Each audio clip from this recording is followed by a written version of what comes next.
The trillion-dollar blind spot, why we're failing Black women entrepreneurs, and what it's costing all of us.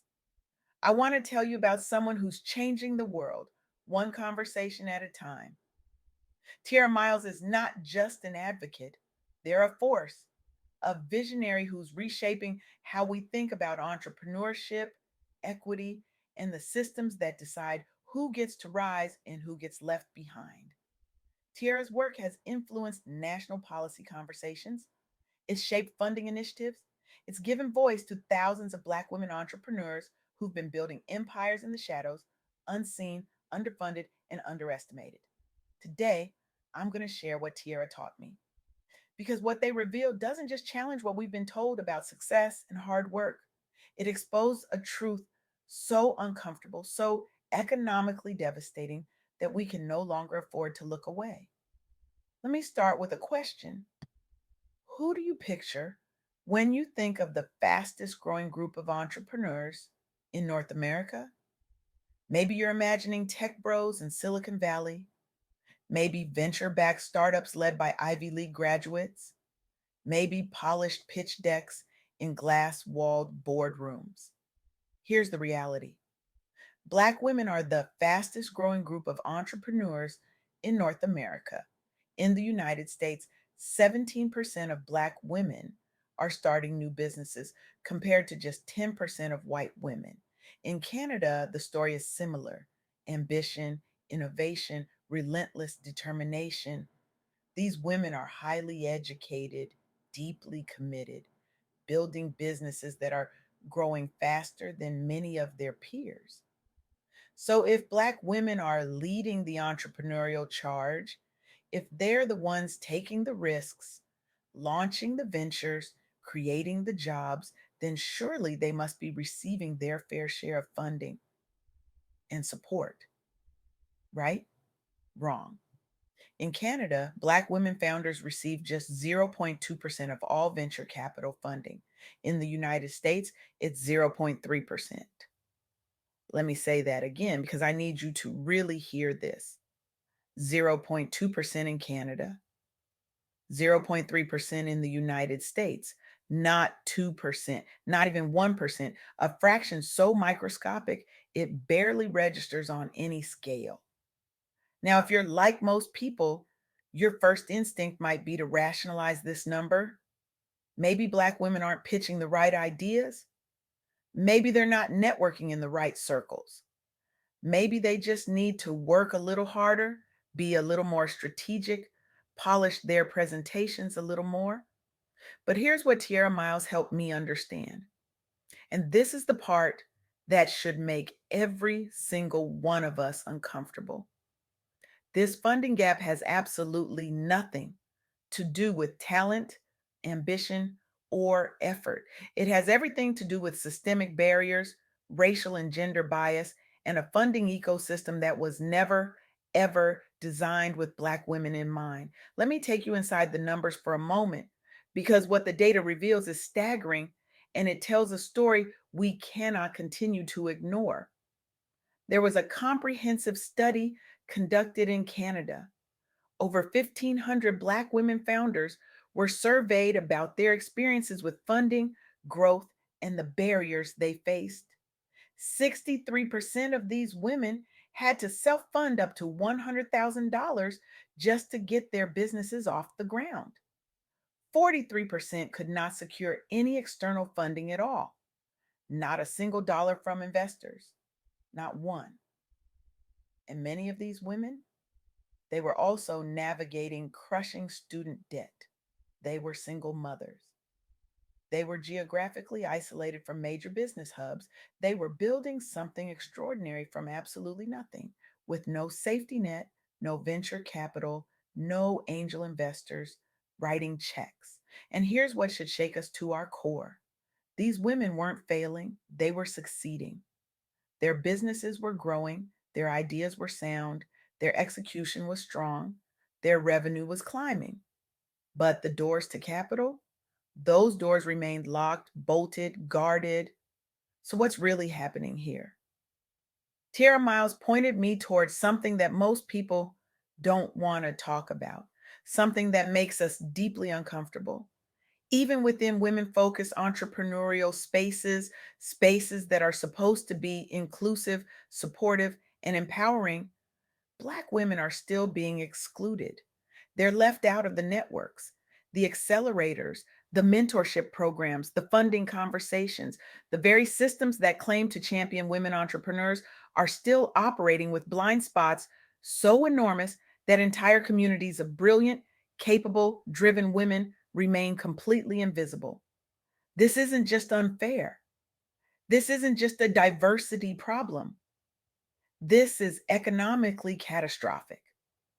Because when Black women entrepreneurs are systematically denied access to capital, we're not just holding back individual businesses, we're holding back entire communities, we're stifling innovation, we're suppressing economic growth on a scale that could fundamentally transform North America. Let me give you a sense of the magnitude we're talking about here. If Black women owned businesses achieved revenue parity with their peers, it would inject trillions of dollars into the North American economy. Not billions, trillions with a T. So this isn't just a moral issue, though it absolutely is that. This is an economic issue. This is a question of whether we're willing to leave that much money, that much potential, that much brilliance on the table simply because we refuse to confront our biases and dismantle the barriers keeping Black women locked out. Now, let's talk about what happens when we actually create space for Black women entrepreneurs because the solutions exist and they're working. In Canada, an organization was born directly from the exclusion and funding barriers Black women were facing. This collective offers targeted mentorship, financial literacy programs, and virtual support networks designed specifically for Black women founders. And the results? Remarkable. Women who participate report significant business growth, improved confidence, and access to resources they never had before. But this organization didn't just create a support system, they created a movement. They helped reshape government and private sector conversations about what Black women entrepreneurs actually need. They provided a blueprint for building inclusive ecosystems that don't just invite Black women to the table, but actually set a place for them, pull out the chair, and make sure they have everything they need to thrive. In the United States, we're seeing similar efforts emerge: community based funding models, peer mentorship networks, advocacy groups rising up to fill the gaps that traditional venture capital refuses to address. These aren't temporary fixes. These are structural interventions recognizing the unique challenges Black women face and responding with targeted, meaningful support. But here's what Tierra Miles made crystal clear to me. And this is the part that should make every investor, every policymaker, every person with influence stop and think. These solutions shouldn't have to exist in the margins. Black women shouldn't have to create their own funding networks, their own mentorship programs, their own accelerators just to access what everyone else gets by default. The real question, the one we need to sit with, is this: why are the mainstream systems so resistant to change? And the answer, uncomfortable as it is, comes down to bias. Investors are more likely to fund people who look like them, talk like them, come from the same networks, went to the same schools. They're more comfortable with familiar narratives, familiar faces, familiar backgrounds. And when a Black woman walks into a pitch meeting, she's often met with skepticism, with questions her white male counterparts would never be asked, with standards of proof that are impossibly unreasonably high. She has to be twice as good to get half as far.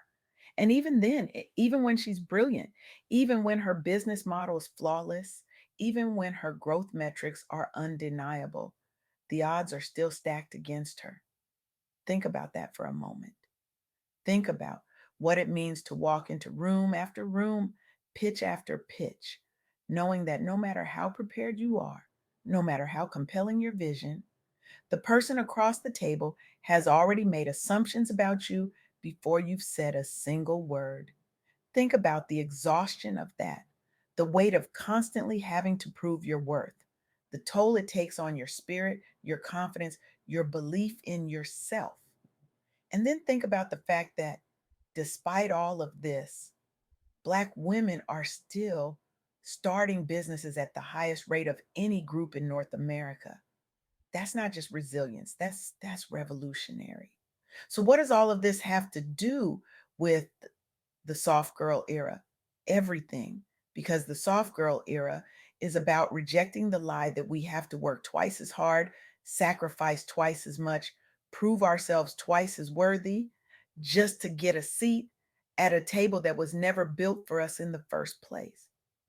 It's about recognizing that the systems are broken, not us, that the barriers are real, not imagined, that the exhaustion we feel isn't a personal failing. It's a rational response to being asked to do the impossible over and over again without support, without resources, without rest, without acknowledgement. Tierra Miles reminded me that Black women entrepreneurs aren't just building businesses, they're building legacies.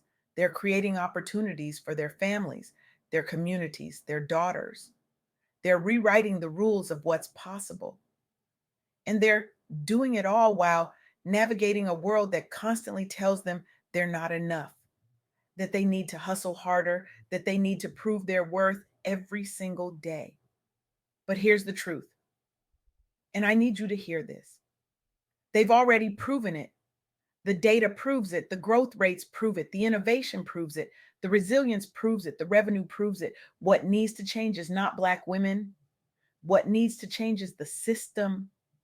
And that change starts with us. It starts with the investors who hold the capital. It starts with the policymakers shaping the funding landscape. It starts with the accelerators, the incubators, the entrepreneurial networks that claim to support women, but still leave Black women out in the cold. And it starts with each of us asking ourselves hard questions.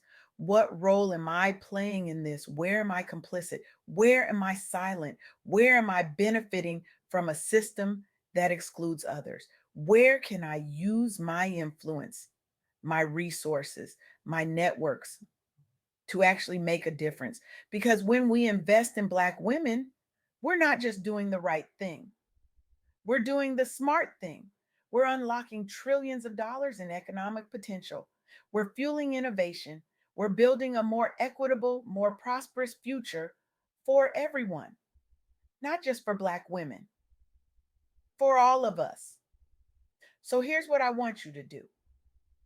Right now, I want you to think about the Black women entrepreneurs in your community, the ones you know, the ones you've met, the ones whose businesses you've admired from a distance, the ones whose Instagram posts you like, but whose ventures you've never invested in, the ones whose names you've heard, but whose stories you've never asked about.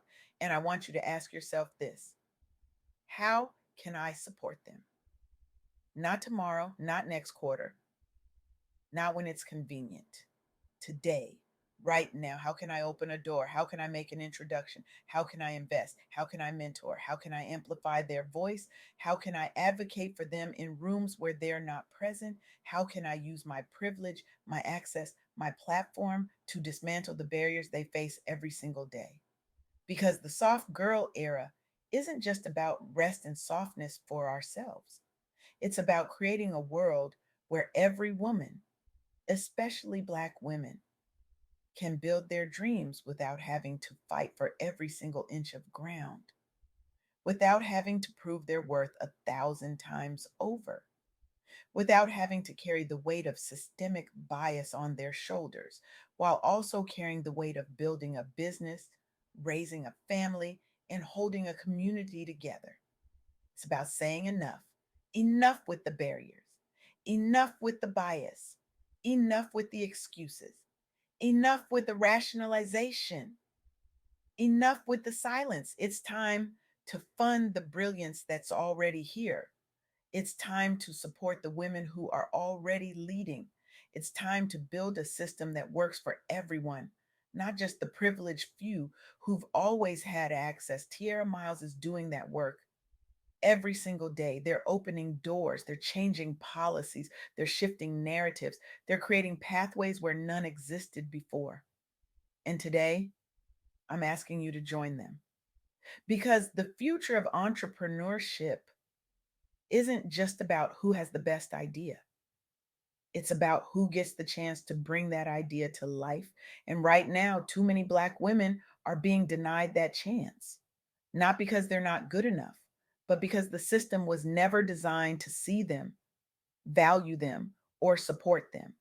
Let's change that, not someday, not eventually, not when it's comfortable, today, right now, starting with you. What will you do with your influence?